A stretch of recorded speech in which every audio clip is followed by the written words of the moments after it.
So this was a really tough problem, and I know a lot of people struggled with it, so I thought we'd go through it together, okay?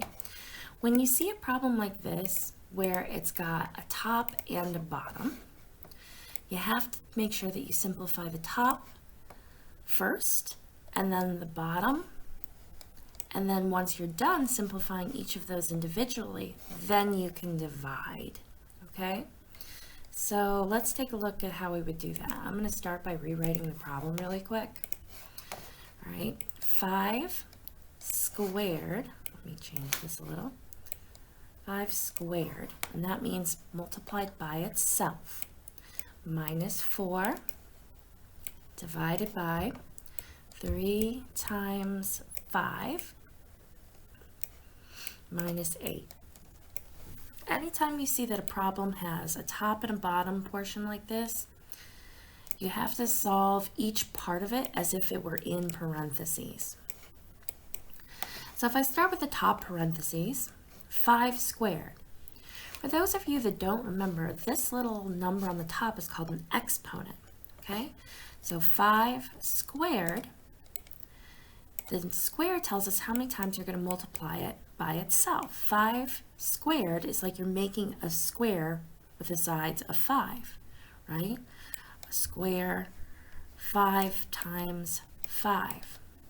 5 squared, or 5 times itself, is 25, right? So 5 squared is 25. And for these, I'd like to solve across. It's easier for me, but you can go down if you like. So 5 squared is 25 minus 4. And then on the bottom, I still have 3 times 5 minus 8. So I did my exponents.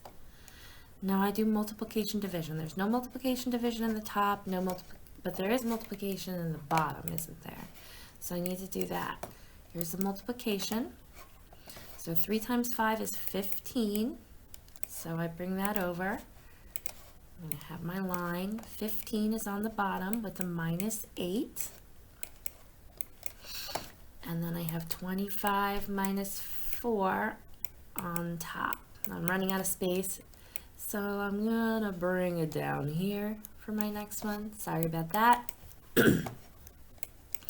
Now I do addition subtraction, which is pretty much all that's left. And I have addition subtraction on the top and on the bottom. So I'm going to start with 25 minus 4, which is 21. And that's on the top, and then I'm going to draw my line. And then on the bottom I have 15 minus 8. 15 minus 8 is, blanking for a second, 7. There we go, 7. Now, do you see how once I've simplified everything out, now dividing this isn't too hard. I take the top number 21 and I divide by 7. And so my last step is, once all of these numbers are simplified, 21 divided by 7 is 3. So my answer is 3. So when you see a problem like this, don't panic.